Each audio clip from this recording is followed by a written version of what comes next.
All right, everyone, we are going to kick this off now. Thank you from the bottom of our hearts for joining us this evening. Tonight, we are honored to premiere a short film by Wesley Trimble called Within Weakness. My name is Jennifer Peterson. I'm the executive director of the Rocky Mountain Field Institute, or RMFI for short. Just a little bit about who we are. RMFI is a 40-year-old nonprofit environmental stewardship organization based here in Colorado Springs. And we engage the community in the care and protection of public lands in southern Colorado and the Pikes Peak region. You'll hear a little bit more about some of our projects later on in the event, but know that if you recreate outdoors here locally in the Springs and the Pikes Peak region, or in places like the Sangre de Cristo Mountains, you've inevitably come across RMFI's stewardship work. Next slide, Elise. We have a really great event planned for you this evening, centered around Wesley Trimble's film, Within Weakness. And I was trying to think back of the timeline of this, but months ago, probably January of this year, I think, Wesley sent me a rough cut of the film Within Weakness, and I took a few minutes to watch it, and the film has never left me. I was immediately drawn to the film, moved, very, very inspired, and soon after reached out to Wes to see if we couldn't turn this into an event. In my humble opinion, this film belongs on the big screen, and I'm going to do everything I can to get it on a big screen when it's safe to gather in person again. But for now, we're going to have to settle for the virtual event. And again, we're just really, really excited. So we'll be introducing Wesley here shortly to discuss his story and the film. We'll then watch the 12-minute film and move into a panel discussion about 14ers and the importance of stewardship with a few of our guests here this evening, including Wesley himself, who will also be joined by Loretta McElhaney, 14er Program Manager with the United States Forest Service, and Emily Olson, Rocky Mountain Region Director with the National Forest Foundation. We'll sprinkle in some poll questions to keep the audience on their toes and engaged. We've got a prize giveaway sponsored by one of our local gear shops here in the Springs, Mountain Chalet, and hopefully we'll have some time to answer some audience Q&A as well. So again, thank you so much for joining us this evening for this special event. And without further ado, I am honored to introduce Wesley Trimble. Hi there. Thanks so much, Jennifer, and RMFI as a whole for allowing me to premiere this film. It's been a long project in the making, and it's great to actually be able to present it to people. I'm so excited for that. So a little bit of background about the film and kind of my experience. In short, the film is really about kind of capturing my nearly 2-decade journey to climb all of Colorado's 14ers, hiking them with CP that I was born with, cerebral palsy. But for me, this film is more than just a hiking film or about climbing with cerebral palsy or a disability. I guess I'm the storyteller for this story in this film, but I'm not the author of it, because I think this story is much bigger than I am. And the way it unfolded, I think it really unfolded outside of kind of my control in so many different ways, as you will get to experience in just a few minutes. The film is just 13 minutes long, but, I've been working on it for over 4 years and over, a dozen drafts, kind of wrestling with the story and the narrative. And I started and stopped working on the project numerous times just because I just wasn't sure how it was supposed to turn out. And so it's been, 4 years of working kind of through this to figure out the story that needed to be told. And I had climbed over 50 of the 14ers before I had even taken an interest in photography or videography or filmmaking or storytelling. But near the end of my 14er journey, I just really felt this desire and this deep feeling to capture kind of my story towards the end of my experience. And so kind of at that point in time is really when I began, picking up cameras and kind of beginning to hone my craft of visual storytelling. So I guess with this film, I would say there's kind of two kind of key passions that really fueled my passion to like complete this project. You know, one of those passions, you know, realizing that the 14er experience has dramatically changed in the ways, in many ways over the last 25 years since I first kind of set foot on a 14er. And these mountains and wild places are worth protecting, which requires greater stewardship from those of us who enjoy these spaces. So that's kind of the first thing that was kind of a driving force. And the second thing, I've kind of been exploring this concept or this kind of paradox between strength and weakness, and specifically finding strength within weakness, hence kind of the title of the film. And you know, the film will kind of hopefully illuminate some more of that. And once again, I want to thank everyone for joining. I looked at the list of registrations this morning, and I was just blown away by so many people signing up. Some people I know, some people I don't know, some people I've known for many years, and some people I've just met. And it's an incredible time for me to be able to share this. I've kind of been sitting on it. I was kind of ready to release it before COVID hit. And so I kind of been waiting for a time in which it made sense to release it. And I just wasn't sure what that was going to look like. But yeah, I'm so thrilled to that Jennifer and the Renfe staff, you know, came back to me and were interested in doing this premiere. So thank you so much. Thanks, Wes. And so, Elise, next slide. We are going to start the film Within Weakness. This film, as Wes said, is about 13 minutes in length. So please sit back and enjoy.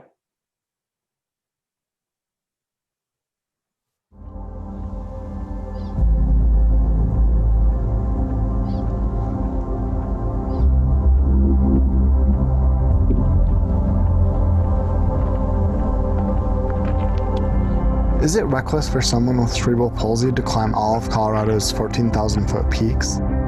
I'm sure some people think so. Those same people probably think it's audacious for someone with cerebral palsy to trek 500 miles across 8 mountain ranges on the Colorado Trail, or to run up Pikes Peak in less than 3.5 hours, or to hike from Mexico to Canada along the Pacific Crest Trail. But that hasn't stopped me yet. Within weakness, I found great strength. Though tragedy has taught me these adventures could cost me everything. Reckless or not, these experiences breathe life into me. It's not about proving something to the world, though it does feel good to prove critics wrong. Beyond even proving I have what it takes, for me it's about entering a larger narrative that is rugged and bigger than I could imagine. Of course, hiking and trail running tend to have less risk than climbing steep, exposed terrain. The standard route up 2/3 of Colorado's 14ers follow well-defined hiking trails. The remaining third, however, requires scrambling up steep and airy segments where the risk of falling becomes a real concern.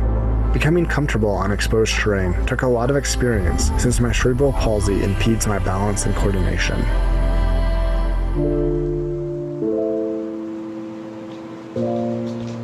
From birth, a mild form of cerebral palsy has hindered my coordination and strength on the right half of my body. As a kid, simple physical tasks, such as tying my shoes, became drawn-out struggles in learning to cope with my shortcomings.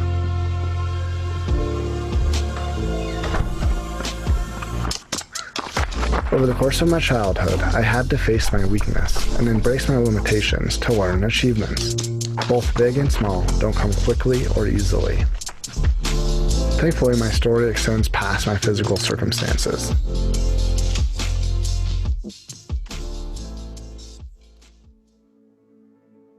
As a toddler, my parents carried me to the top of one of Colorado's 14,000-foot peaks. On top of Mount Yale, I like to think that as I inhaled the thin, crisp Rocky Mountain air, I also filled my lungs with the spirit of adventure, and perhaps that mountaintop experience charted the trajectory of my life. When I was 9, my parents set out with my older sister and me to climb our first Colorado 14er as a family. The climb up Mount Princeton was both invigorating and challenging, but more distinctly, I remember shedding tears on the arduous descent. Looking back at that first climb, I think Mount Princeton taught me the best things in life require perseverance and sacrifice, an invaluable lesson for a kid with CP. Strength and weakness seem divergent, but like most things in life, it's not that simple. In fear, we have an aversion to weakness, a desire to overcome weakness. But within weakness, we can access great strength in the confines of our limitations. A couple years after climbing Mount Princeton, my family set out on another 14er adventure, and luckily I enjoyed the climb more and suffered less on the descent. Before long, 14er adventures became a summer tradition for my dad and me. I'm not sure when the idea sprouted, but by the time I was in high school, I had my eyes set on climbing all 54 of Colorado's 14ers. To succeed on the more difficult peaks, I realized I had to move beyond my comfort zone and push my limits. But I also understood the necessity to manage the inherent risks of mountaineering with cerebral palsy. With more and more alpine experience, I began to develop confidence despite my CP. The mountains helped strip away my insecurities and false identity, and through the process I realized my identity wasn't confined by a medical diagnosis. In the mountains, I could be myself and not worry about what the world thought of me. In the midst of adventure, I felt fully alive. Above treeline, I found great clarity beyond all of the distractions of modern life.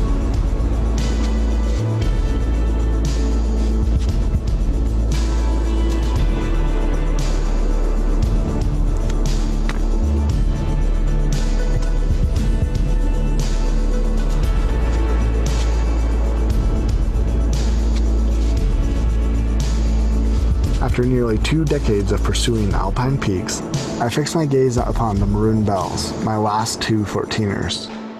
The Maroon Bells are likely the most photographed mountains in all of Colorado, and considered 2 of the most dangerous 14ers. A sign near the base of the 2 14ers referred to the peaks as the Deadly Bells, which I deeply understood. Several years prior, as my dad and I climbed Pyramid Peak on the opposite side of the valley from the Bells, we witnessed a military helicopter extract the body of a fallen climber off the flanks of North Maroon Peak. I feel a knot in my stomach each time that memory surfaces. My dad and I even attempted Maroon Peak once before, but we retreated off the mountain after reaching 13,000 feet as storm clouds began to build in the distance.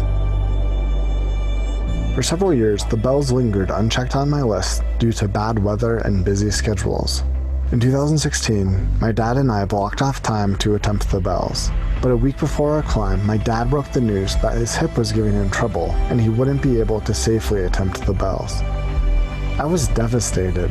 I wasn't willing to tackle the Bells solo, and I thought about waiting another season, but there was no guarantee my dad would be up for the climb the following summer either. In my last chance effort, I put out a request for a partner on the climbing forum. To my surprise, several climbers expressed interest. After talking with a couple of the guys, I partnered with a veteran climber named Steve. Steve had climbed all of Colorado's 14ers, most of them numerous times, as well as other iconic peaks including Kilimanjaro, Elbrus, and Aconcagua, which are the highest peaks in Africa, Europe, and South America.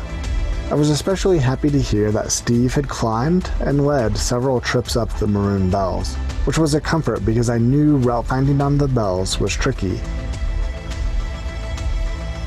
Within just a couple days, we created our plan and rendezvoused at a campground a few miles from the trailhead.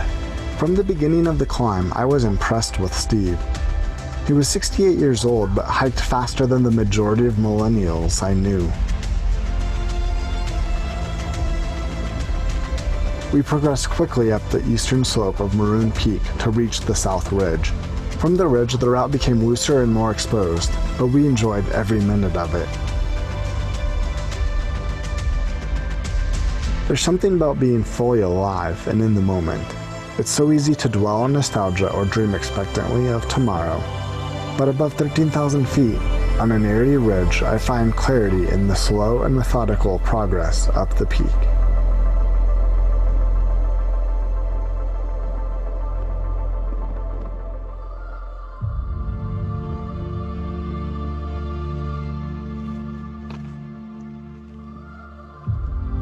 Steve and I were in the zone by the time we reached the summit of Maroon Peak. After soaking up the views of the Elk Mountains, we discussed our initial plan to traverse over to North Maroon. Steve had traversed the ridge twice before. He said if we stayed below the ridge in a couple spots, we could avoid the technical climbs. We knew once we committed to the traverse, there would be no retreat from the route, but we decided to push on to North Maroon. We were joined by 2 climbers we had met on the climb up Maroon Peak. I knew I was about to face some of the most difficult terrain I had ever experienced. That churned my stomach, but I was ready for the climb, and I couldn't think of a better way to conclude my 19-year journey to climb Colorado's 14ers. North Maroon is only a half mile as the crow flies from the summit of Maroon Peak, but we expected it would take 3 hours to negotiate our way through the steep and loose terrain. With the constant threat of rockfall, my nerves were on edge the entire time. As we navigated dozens of ledges and gullies, I felt Steve had downplayed his description of the route. I was elated when the 4 of us stood on the summit of North Maroon.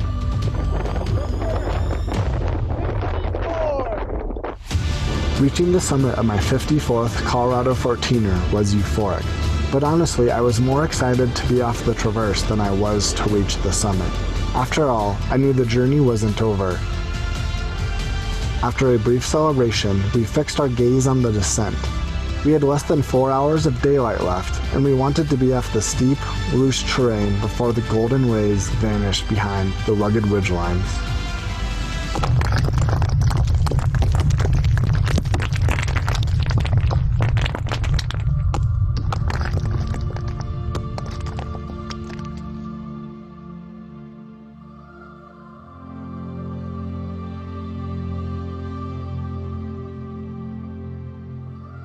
In a matter of seconds, everything changed as Steve vanished from my view.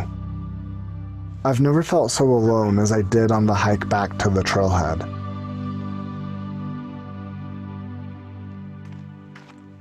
In less than 3 hours, I went from the ultimate mountaintop to the darkest valley of death and despair. What I envisioned as an inspirational and glorious conclusion to my 14-year journey unraveled into trauma and grief. Like a ravenous parasite, guilt consumed the entire experience. No matter what I or anyone else said, I felt like a fraud, and I felt responsible for Steve's death.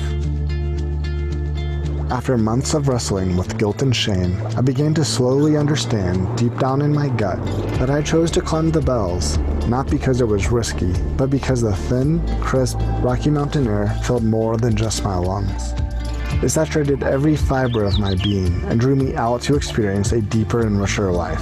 And though I only knew Steve a short time, I think he felt the same way, and in the end he died doing what he loved on one of his favorite mountains. It's one thing to take in the beauty of the mountains from a safe distance, from the valley below, but it pales in comparison to being immersed in the mountain's splendor. By embracing the risk, pain, and fortitude required to reach the summit in all its glory, I've tapped into a quintessential strength that comes into its own within weakness. It's easy to follow the path of least resistance in life and minimize risk, but without embracing suffering and losing ourselves and pushing through the pain, we lose sight of the beauty of life. And what is life without beauty? A year and 6 days after Steve's death, my wife Laura and I welcomed Camille into the world. Within months of Camille's birth, we set out on local trails with her in tow. I kept my distance from 14er summits for a year and a half, but the call of the mountains began to whisper in the breeze. Before Camille could even sit up, I knew we were destined for Colorado's high peaks. Each time we set off down the trail, I knew it would lead us closer to a 14er summit. Laura and my parents weren't surprised when I began talking about hiking up Mount Yale. Unfortunately that year, the road to Mount Yale was closed, so I had to alter my vision. I decided we would attempt to climb Huron Peak, a 14er just a few miles north of Mount Yale.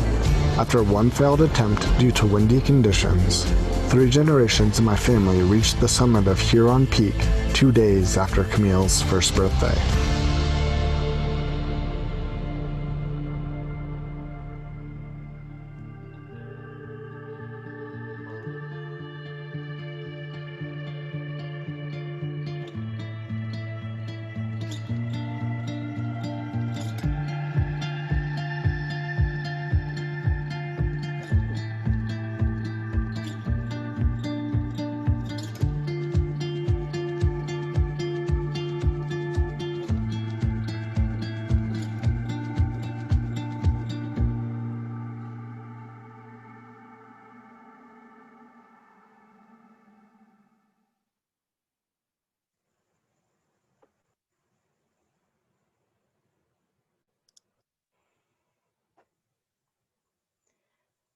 Wow, what an incredibly emotional and inspiring film. Wes, thank you so much for sharing your story with everyone here this evening. And we would like to take a moment to honor the memory of Steve Sprouse and also acknowledge some of Steve's family who are here with us this evening. Thank you so much for joining us. Before we move on, we'd like to take just a brief moment to pause and reflect before we turn our attention to the panel discussion.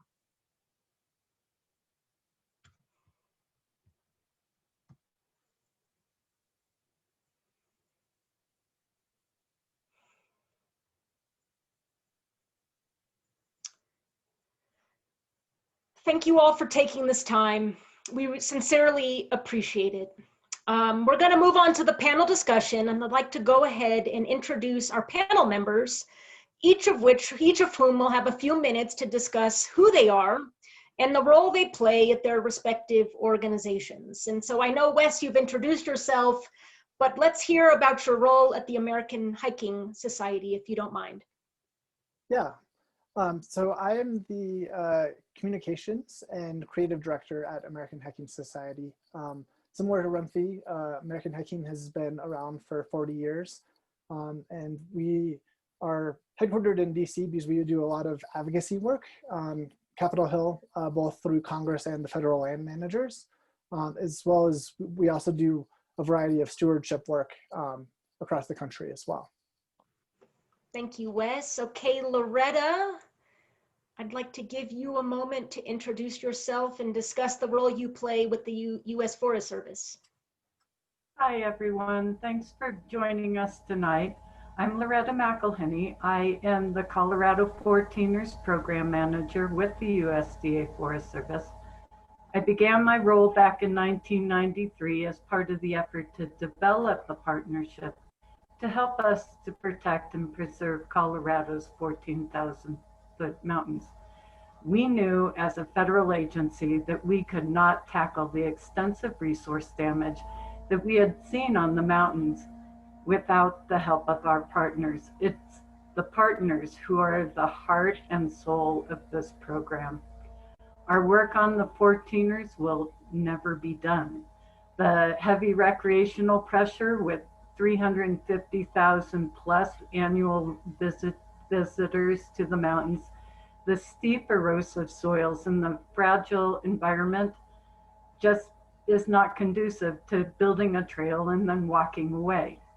In my role, I lead the project planning, the environmental analysis, and the trail design, and then enter into partnership agreements with my numerous partners and monitor the work of the partners.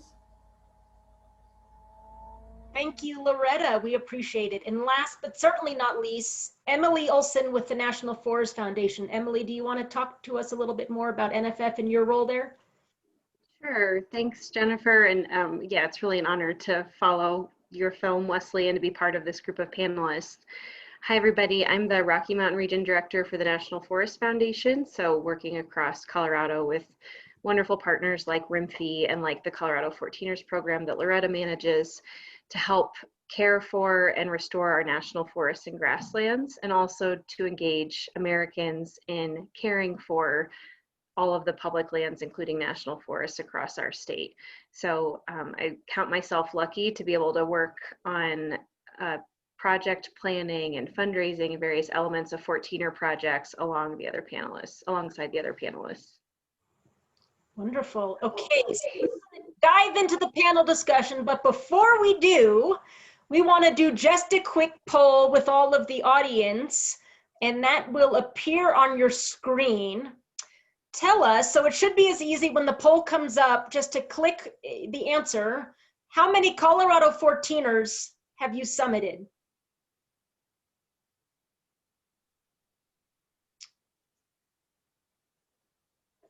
All right. Give it just a few more moments. All right, we're spread across the board. A few have done all of them. The majority have done 1 to 10. Several have done none of them. Great. Well, thank you all for answering that question. That just gives us a little bit more insight into the audience. this evening. Okay, so I think we're going to stop sharing the screen. We're going to jump into the panel discussion. We're going to have about 20-25 minutes for that. We have come up with some questions to help facilitate the conversation. But what we want you as the audience to do is if questions are spurred in your mind as we're discussing various topics, there should be on your screen a Q&A button that should allow you to type questions in.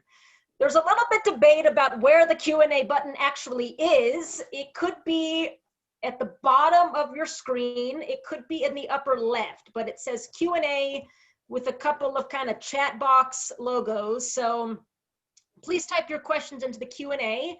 And as we can throughout the panel discussion, we will address some audience questions as we can. So with that, here's the panelist.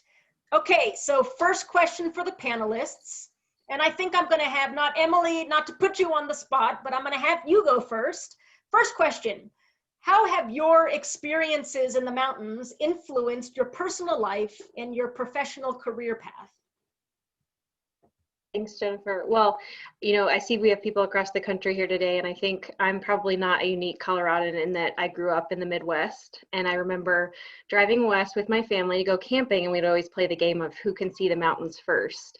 And that first image of the skyline with the Rocky Mountains is just something that will always be ingrained in my mind. And as soon as I could, I moved west after high school, living in Montana and then Colorado. And my husband and I have always been drawn to the mountains and the high places and the peaks. And I just think of those experiences from childhood through adulthood that have really helped shape my career path, going into conservation work. And Wesley, the end of your video is so touching because I also have a toddler. And I think that's been the most special part of all of this in my life, is to come full circle and when you can bring your children back into the mountains as well and into those places, it just, it helps everything make more sense in life. So For sure.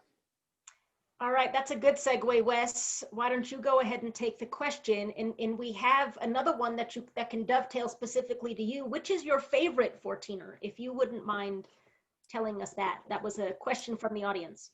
Sure. Yeah, so it's kind of interesting.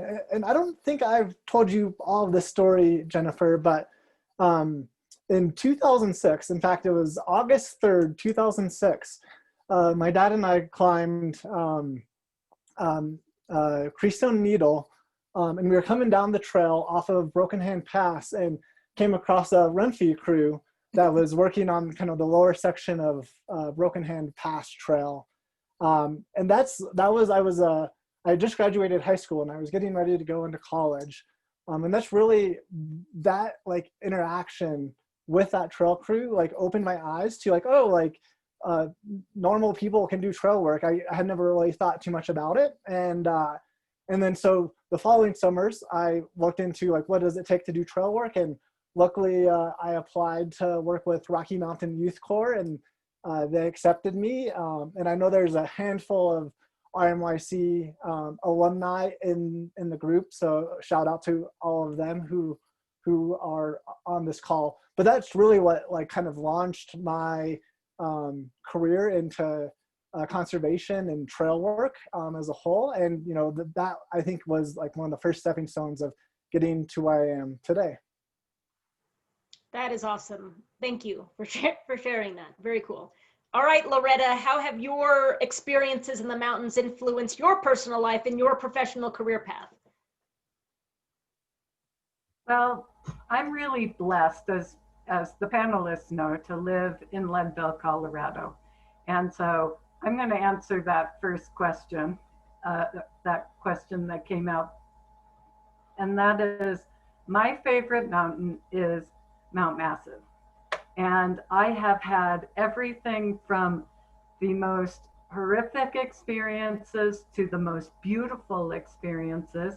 My husband and I were married on that mountain. And so Mount Massive not only is the beacon that stands over my home, but it is also a place where I have had all kinds of experiences. But the Colorado mountains have become my anchor. Anytime, just like with Emily, I grew up in the Midwest, and anytime I would go and visit my family in the Midwest, as I was driving back into Colorado, I would be watching the horizon just to see when I could see that first mountain. They they pull me back. I long for the mountains when I'm away from them, and I love them with every fiber of my being. I'm passionate about protecting and preserving their awesome beauty. Years ago, when I started climbing the mountains as part of my work as a wilderness ranger with the USDA Forest Service on the Leadville Ranger District, I was just fascinated by the stark beauty and the euphoria that you feel when you are in the high country. That 25% more light that you have, that gives you that perspective of everything being closer than it really is. I love that feeling.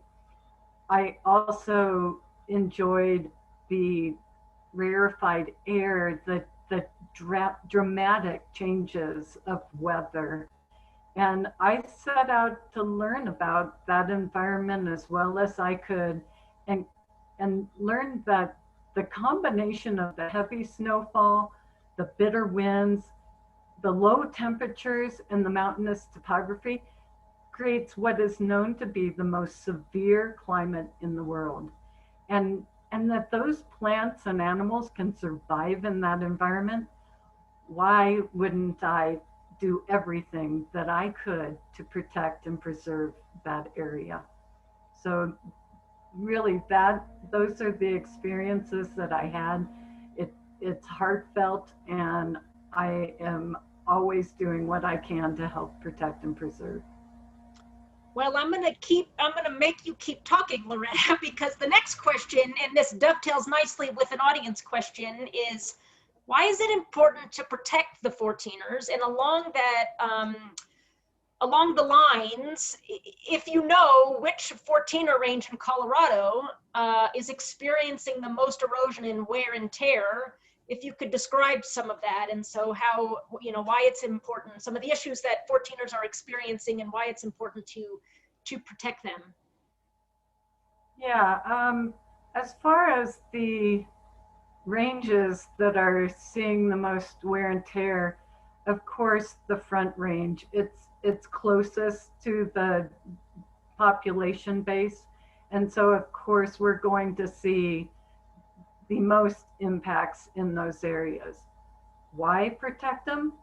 Because those plants and animals are highly adapted to surviving in that environment, but they're not adapted to us. And so if we can do everything possible to keep people on a single path, to secure that path, to keep people from walking off into the tundra, it protects that environment.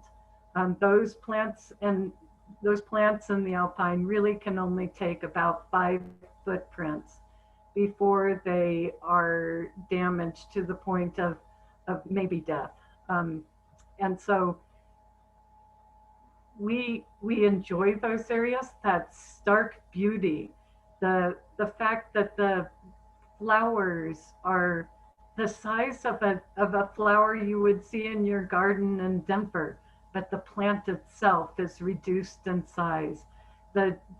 Just the stark beauty of that area, why wouldn't we protect and preserve them? Emily, I want to give you a chance to answer that too. Why is it important to protect the Colorado 14ers, or the 14ers period? Well, I think Loretta painted such a nice picture of, all of the ecological reasons why. And I guess all that I would just add is I think so many people have a connection to 14ers, and they, it's the way that they connect with the outdoors and with nature and with public lands. So if we're able to protect and preserve those mountains, we're also keeping them accessible. And a lot of the work that Loretta has spearheaded and Rimfi, of course, over the years has led to more sustainable trail systems and durable trail surfaces so that thousands of people can continue to experience and enjoy those mountains and better connect with nature. So I think having them as a resource for years and decades to come is just incredibly important for many reasons. Definitely. Wes, do you have anything to add? If not, then I'm going to shift to another question, but I wanted to give you a chance if you had some other thoughts from your perspective. Sure, I'll just throw in, my quick thought of just the fact that, my family has now been on the 14ers and in the high country for 3 generations, or actually more than 3 generations, at least on that last climb, it was 3 generations. But for me, I think, thinking of my children's children and, making sure that I want like them to be able to have, some similar experiences in the high country is worth, working to preserve them now for many generations to come. While you're talking, there's an audience question that may dovetail nicely with what you just said. What's next for you after the 54 14ers? Someone said taking your daughter up as many as possible? I haven't really set any specific goals, so to speak. My wife and I took our daughter backpacking for the first time last season, which was a wonderful experience and a whole new learning experience for us. And so for me, it's just really about like having genuine family time in the backcountry is what I kind of look most forward to, but, still thinking of ideas of other projects that I might want to take on in the future, but I haven't really solidified what any of that might be. Awesome. I will also say, I realized I forgot to answer the part of the last question of like, what was my favorite 14er? And I think for me, Capitol with the knife edge, it's just a so iconic experience going across the knife edge that I'd probably have to say Capitol. But, I feel like each of them kind of offers something unique that you don't get on other mountains. But yeah, as a whole, I think Capitol and doing it with my father especially, is always something that I'll remember for as long as I live, hopefully. So. Thank you for that. So there's been, and it's actually a question in our list, but the audience is picking up on this too, the general theme of increasing use on the 14ers. Someone mentioned 2020, shocking, was a crazy year for public lands, period. We saw that for sure in Colorado Springs. It was a trend we've observed on the 14ers for sure.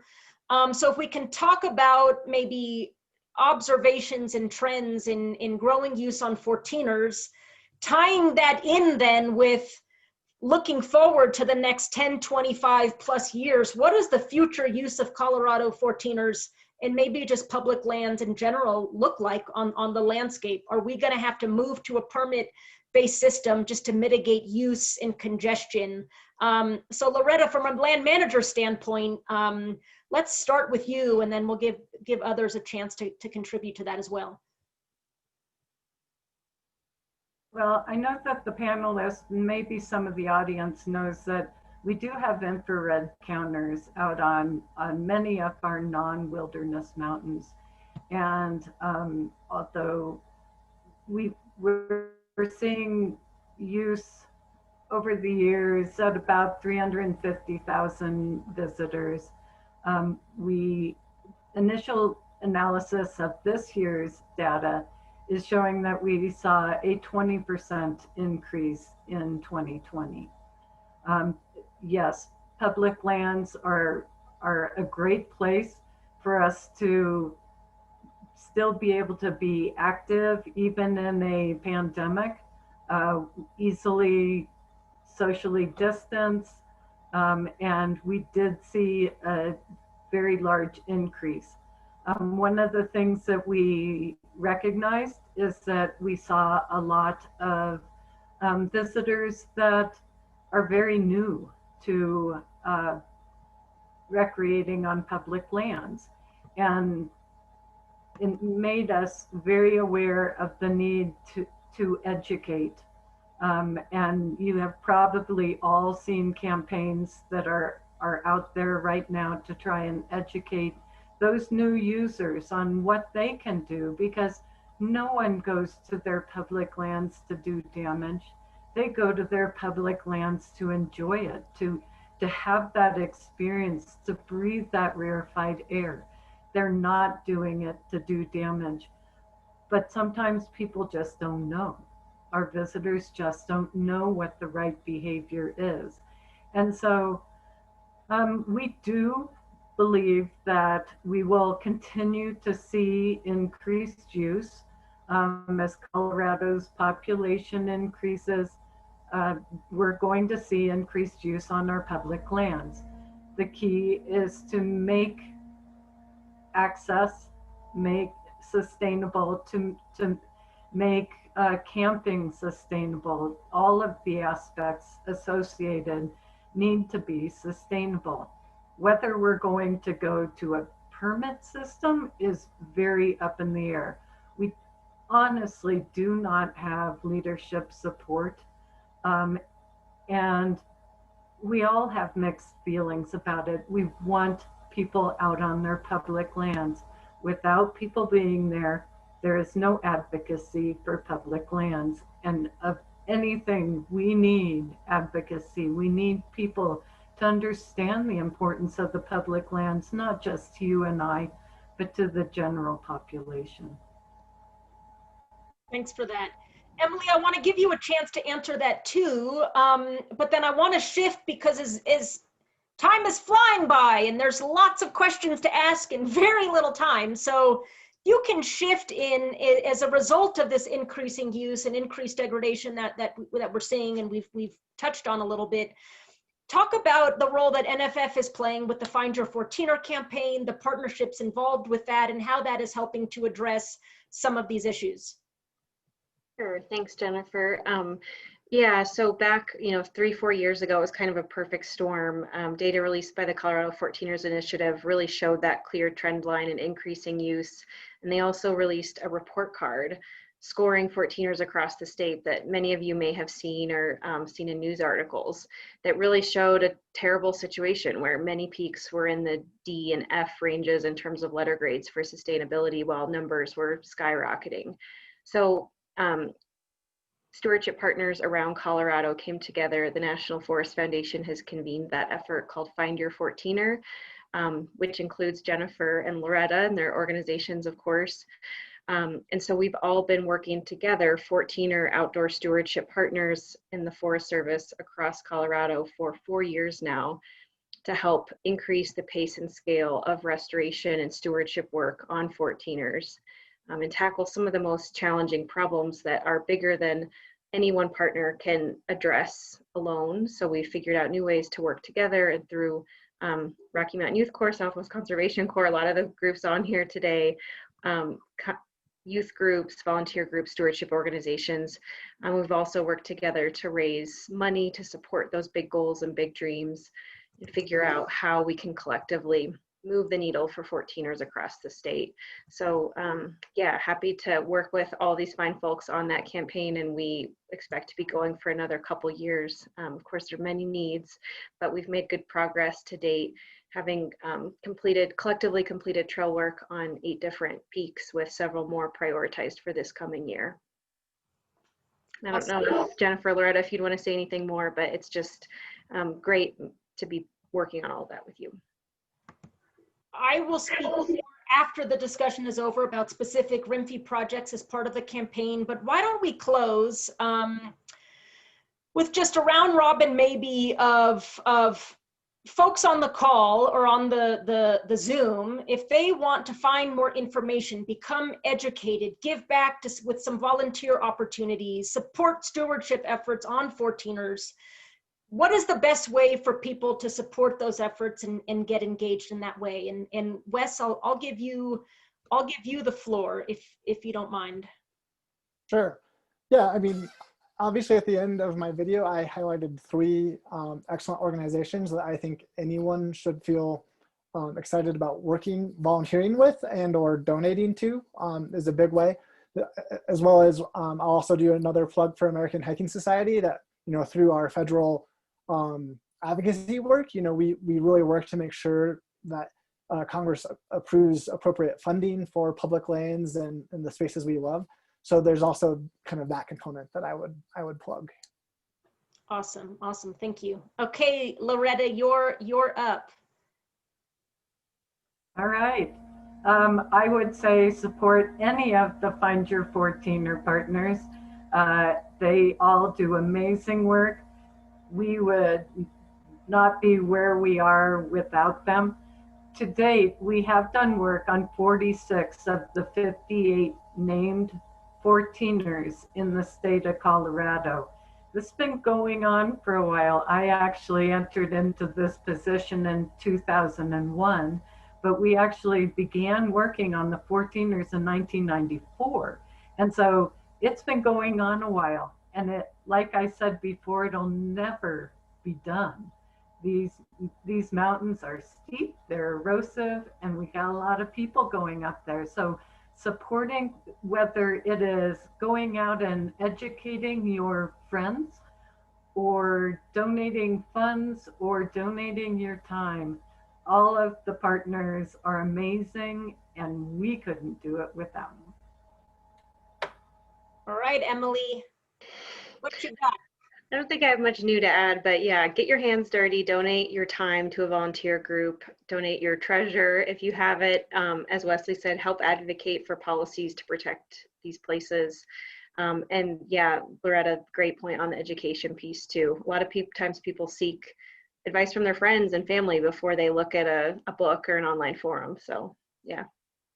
Yeah, that's great. And we've had a couple of questions about education. Two immediate ones that I can think of is the 14ers.com website. That is the go-to place for peak conditions, trip reports, every kind of all information in beta related to the 14er summit routes, as well as the 13er summit routes. And then Colorado 14ers Initiative for the last several years have been producing and putting out some safety videos, all things 14ers, what it takes to prepare, conditions you need to be aware of with regard to safety, lightning, preparation, you name it. So two immediate things I can think of right off the bat. So in the interest of time, I think we could talk for hours into the wee hours of the evening, all things 14ers, but it's getting close to 7 and we want to be mindful of everyone's time. So let's go back to the presentation, Elise. So thanks to the panelists for an enjoyable conversation. We have some Q&As that we didn't get to, so we will try to get to them after this if we can. We've got, real quick, want to do another poll question. This should be a little bit trickier. From which Colorado 14er were these pictures taken? Okay, so this is the first picture. I'll give you guys a few moments to study that view. All right, second picture. All right, let's see the poll. Let's see what everyone thinks. From which Colorado 14er were these photos taken?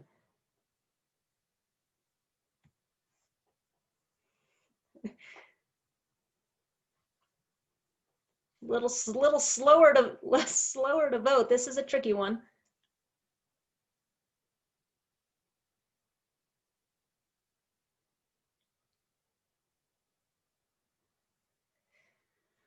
All right, we have most people saying Mount Yale. It is Missouri Mountain. It is Missouri Mountain. So the 9 of you who answered that correctly, give yourselves a pat on the back. This was taken July of 2019 from the summit. Awesome. So we wanted to take just a few minutes to discuss some relevant RMFI projects as they relate to 14er stewardship here in Colorado. Next slide, Elise. So first up, many of you may know about our multi-year Kit Carson Peak Challenger Point Trail Improvement Project, which after 6 years of effort was finally completed this season. Huge, massive accomplishment. So we've been working really closely with the U.S. Forest Service, Loretta specifically, National Forest Foundation, Emily specifically, and many other partners to construct a new sustainable summit route to the top of Challenger Point and Kit Carson Peak, 2 iconic 14ers in the Sangre de Cristo Mountains. Next slide, Elise. So the old Summit Trail, if you have summited this one, oddly enough, these were my first 2 14ers when I moved to the state about 6.5 years ago. So that old Summit Trail was a fall line trail that was prone to really dangerous rockfall, and it was experiencing massive erosion issues, which was creating a bunch of safety hazards for users and really significant impacts to the fragile alpine tundra. So the new trail that we constructed helps to incorporate hardened surfaces and the contour of the slope and follows a much more sustainable path to the top of these popular peaks. And so the new trail opened to the public for the first time September 2020. So if you haven't been out to hike the new trail yet, please do so. Drop us a note, let us know what you think. Next slide. A more local 14er project here for Colorado Springs is our fairly new multi-year effort to help reconstruct the Devil's Playground Trail to the top of Pikes Peak from the Crags Campground out of Divide, Colorado. So we began this project last field season during the 2019 field season and had another full season, about 75 days of work this year in 2020. The reroute in total is about 4 miles long, and when it's finished, we'll create a much safer, much more enjoyable and more sustainable route to the top of Pikes Peak, America's Mountain, one of the most popular and most highly visited mountains in all of the world. Another key part of the project, as we did with the Kit Carson project, is the closure and restoration of the old trail, which of course was also a fall line trail and experiencing significant degradation to the surrounding tundra and natural resources. So we expect this project to be completed in another few years, again, working alongside our partners at the U.S. Forest Service and the National Forest Foundation, as well as many others. And then one last final project we wanted to touch on is a brand new one called, that we'll be kicking off and piloting for the first time in 2021. And I'm so glad Wes mentioned this with Broken Hand. But in 2021, we're going to be piloting kind of a mobile roving 4-person RMFI stewardship crew that's going to be based out of the South Colony Lakes area in the Sangre de Cristos. And RMFI crews will spend about 40 days during the 2021 field season, making critical improvements to the existing trail systems in the area to enhance drainage, trail durability, and overall trail sustainability. So the hope then is this turns into a multi-year effort to begin making improvements along Broken Hand Pass, which one has to traverse along the standard approach to Crestone Needle, as well as making improvements to the Summit Trail to Humboldt Peak. And as Wesley mentioned, both of these routes were RMFI projects many years ago. So we're really looking forward to getting our crews back out there and doing some much needed trail improvements. Elise, next slide. So at least from RMFI standpoint, a lot of folks were asking, how do we get involved? How do we learn more? We would encourage you to visit our website where you can sign up for our monthly newsletter. We really try not to spam anyone, but try to give you some exciting heads up about projects we have coming up and exciting other projects and opportunities. You can learn more about our various other projects because RMFI, we don't just work on 14ers, we work exclusively on public lands in Southern Colorado and the Pikes Peak region. So if you've heard of Garden of the Gods and Bar Trail and some other just gems of our parks and open spaces here in the Pikes Peak region, like Red Rock Canyon and Palmer Park, you'll find us there. And you can also on our website find out about volunteer opportunities, and we will be specifically recruiting volunteers for the Devil's Playground project next summer, and we'll be populating our volunteer calendar early in 2021. So be on the lookout for that. If social media is your thing, consider following us on Facebook, Instagram, and Twitter. Next slide. Okay, we mentioned at the beginning that one of our generous sponsors of this event, Mountain Chalet, offered up a really cool prize pack for you guys here in the audience tonight.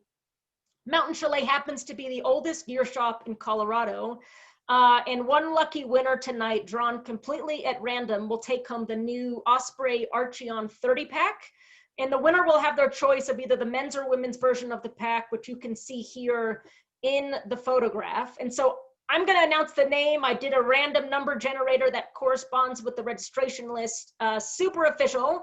We'll follow up with the winner after tonight's event with more info on how you can get the pack. I'm going to say drum roll, please, but all of y'all are muted, so I couldn't hear the drum roll anyway. But the lucky winner tonight is Randy Fox. Randy, if you can drop us a chat and let us know you are here, congrats. Yay. Thank you, Mountain Chalet, for your generous support. And so we are going to, Elise, next slide. As we come to the close of tonight's event, many of you have asked, how can you contribute? How can you make a difference? And so we really, really hope tonight has inspired you in your own journey and really affirmed that within weakness, you can find the strength to overcome adversity and the many challenges we all face on a daily basis. And this year has been no exception, right? I mean, it's no secret that this year has been about as challenging as they get. But at least during this time of heightened stress and anxiety, stay-at-home orders and social distancing, the respite provided by simple things like a walk or a run in the park, or still being able to stand on the summits of mountains, truly has proven to be more important than ever. And this public health crisis has really brought to light just how critically important our public lands, parks, and open spaces and natural areas are for physical, mental, and emotional well-being. RIMFY's on-the-ground stewardship work and the stewardship work of so many groups working collectively to make sure these special places are sustained and here for generations to come truly has never been more important. And we're so grateful that you have been able to carry on this important work this year with the help and collaboration of so many partners. If you've relied on outdoor spaces for support this year, and if you're in a position to give back, we ask that you consider supporting RIMFY's mission of public land stewardship by making a year-end donation to our Indie Give campaign. We have raised in advance of the campaign about $30,000 in matching grantors, meaning that all donations received through December 31st, which is when the campaign ends, will be matched dollar for dollar, doubling your contribution and doubling your impact. And I know many of you here tonight have already donated. So from the bottom of our hearts, a massive and sincere thanks. We're incredibly grateful for your support and generosity. It means a lot. And if you are inspired to give tonight, please visit the website on your screen, indiegive.com/RIMFY. If you can't remember that, just go to rimfy.org. We've got all the information there as well. Next slide, Elise. So again, we want to honor the memory of Steve, and again, thank his family members for joining us this evening. And again, thank you to Wes. Thank you so much for having the bravery to share this emotional and inspiring story. We really hope everyone enjoyed the event. From everyone at RIMFY and here this evening, we wish you the safest and happiest of holidays. Thank you so very much. Enjoy the rest of your evening. Thank you.